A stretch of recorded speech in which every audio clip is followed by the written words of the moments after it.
everyone. Welcome to another episode of Transform 360, where we dive into conversations that inspire, educate, and empower us. I'm your host, Sabar Shah, the pharmacist, mental health advocate, and your guide to personalized health. This episode is dedicated to the quiet warriors, the ones who have been hurting behind the scenes. And before we begin, please be advised that this episode may touch on sensitive themes that could be emotionally challenging for some listeners. Please feel free to pause or stop or step away if anything feels overwhelming. And all the views and perspectives shared in this conversation are my own and do not represent any organization or institution I am affiliated with. Today we are exploring an old and harmful narrative, men don't cry, and we'll be breaking the silence on mental health with one of our amazing guests today. This is focused on every man who has ever swallowed his pain, masked his hurt with a smile, or told himself to just deal with it. And I'm honored to introduce our awesome guest today, Kevin Brelsford, who brings a rare mix of creativity, lived experience, and heart to the conversation around mental health.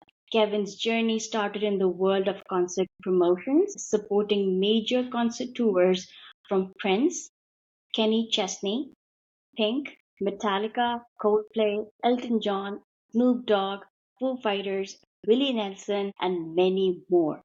With over 30 years of experience in marketing and business development, Kevin is currently a senior account director at Odyssey. Since 2021, he has been an active volunteer with NAMI Central Texas, and he specializes in speaking to middle and high school students about mental health, has created and executed two fundraiser events, and has also served on the NAMI Corporate Development and Communications Committee through 2025. He's also a proud father of four daughters who are in college. That's amazing. And Kevin currently lives with his wife as a working nomad, traveling and working out of their RV. Kevin, welcome to our podcast, and I'm so grateful to have you here.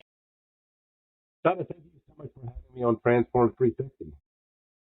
Absolutely. Thank you so much. And this is going to be an exciting conversation. That's something I haven't done before. So, first to start, I would really want you to highlight some of the recent research around why it is important for us to have more of these conversations and why we should be focusing on mental health. Well, Donna, I think we're facing a male mental health crisis, and I don't use the word crisis lightly. Men are facing increasing loneliness, unaddressed mental health struggles, and I think most alarmingly, suicide rates are remaining disproportionately high. So I'll set the table with some kind of recent studies and recent research. According to the National Institute of Mental Health, 19% of men have suffered from a mental health condition in the past year. That's up 3 points since COVID. When we talk about mental illness, we're referring to anxiety disorders, depression, ADHD, bipolar, PTSD, OCD, substance use disorders being the most common. For men, nearly 1 in 10 experience depression or anxiety. The concerning thing, though, for men is less than half seek professional help. This was last year, the Cleveland Clinic put together a study. 44% of U.S. men report not taking care of their mental health. 65% of them say, look, they have a hesitation to seek professional help for issues like stress, anxiety, and depression.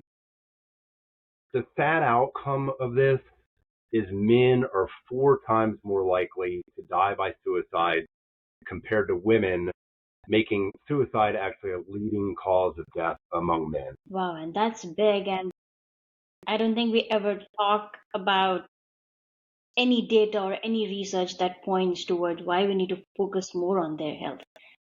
That's insane, and we need to talk more about it. And that hopefully this conversation will get to people who can help themselves or help someone who's struggling.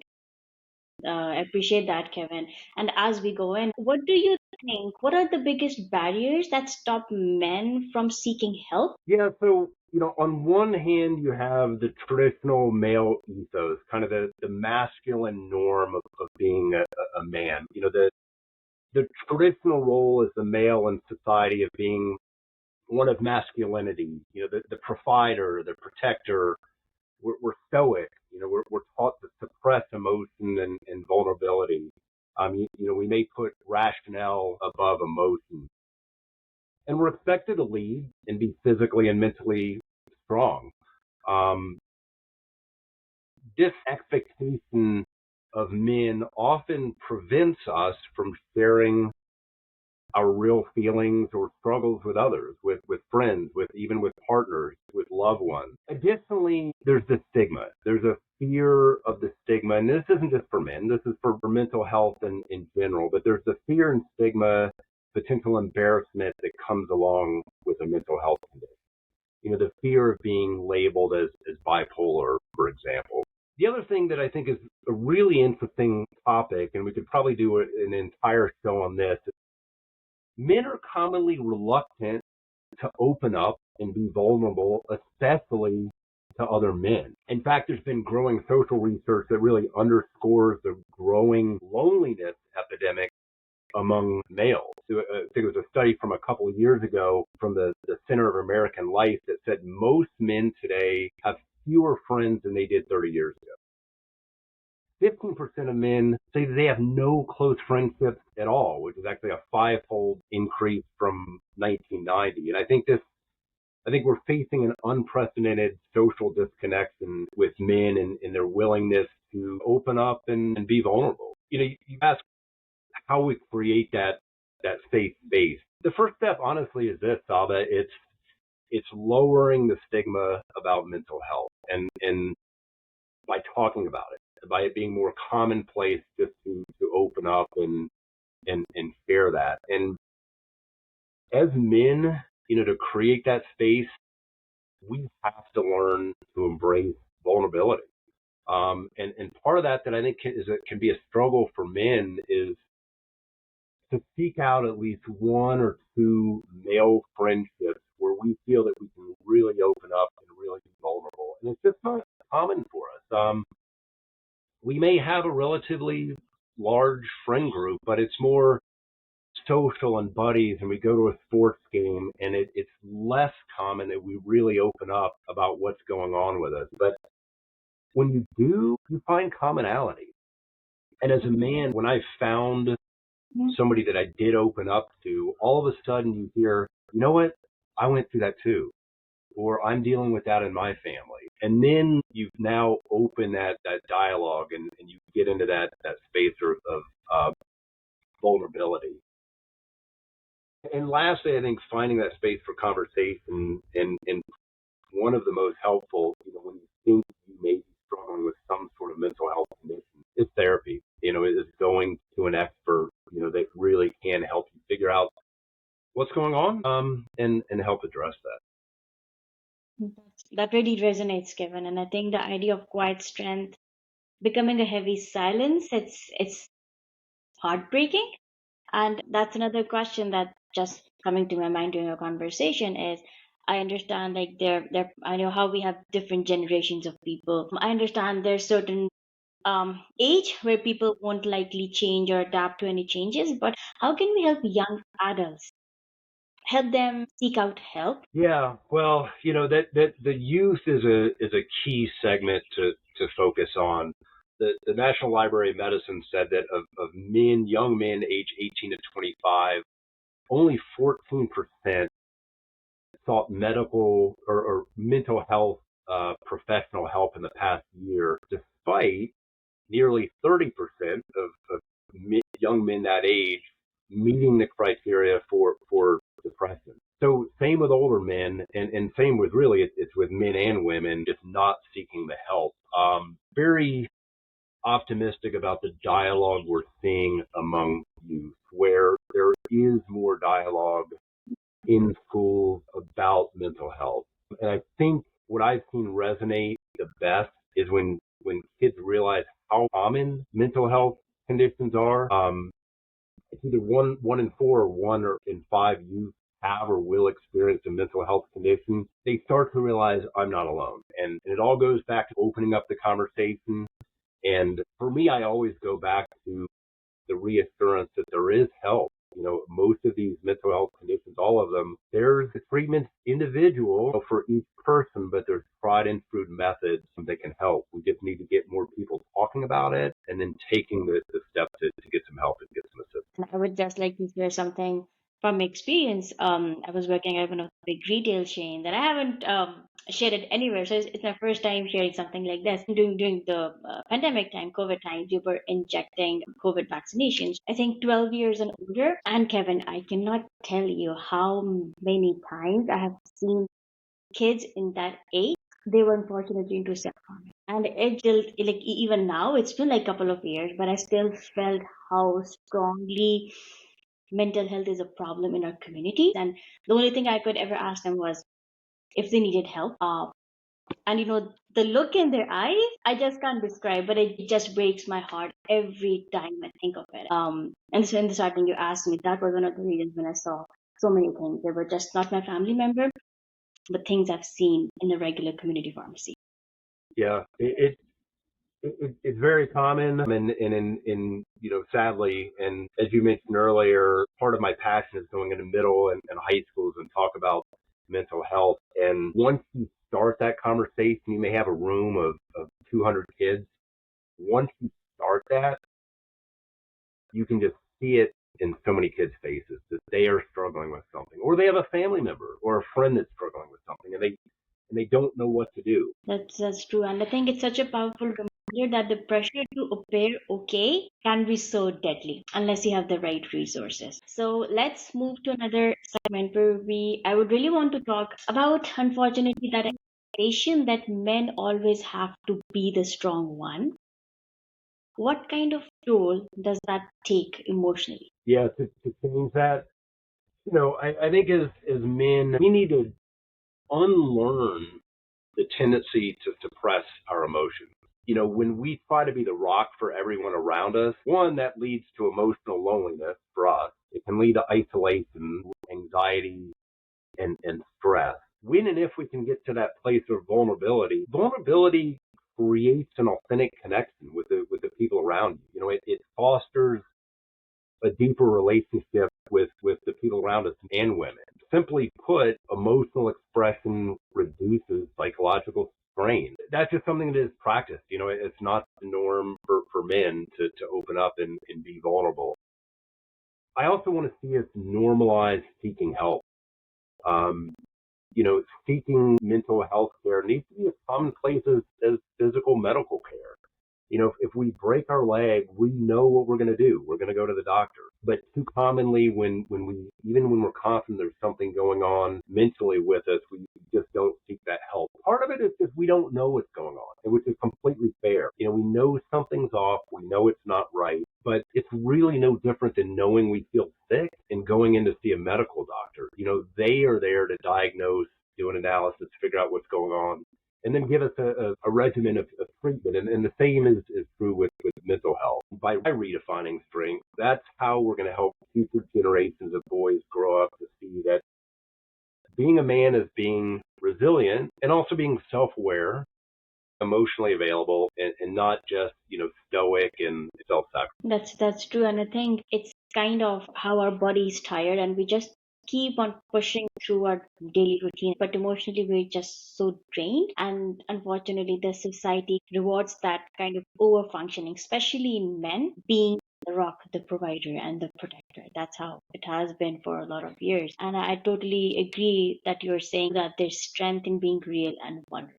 So that's big, and thank you for sharing that insight.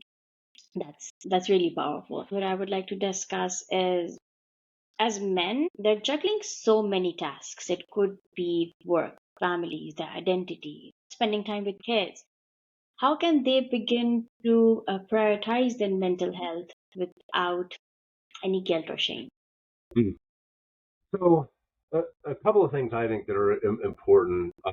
First, you have to make yourself a priority and put yourself first. And don't take that in the incorrect, literal way. There is such a thing as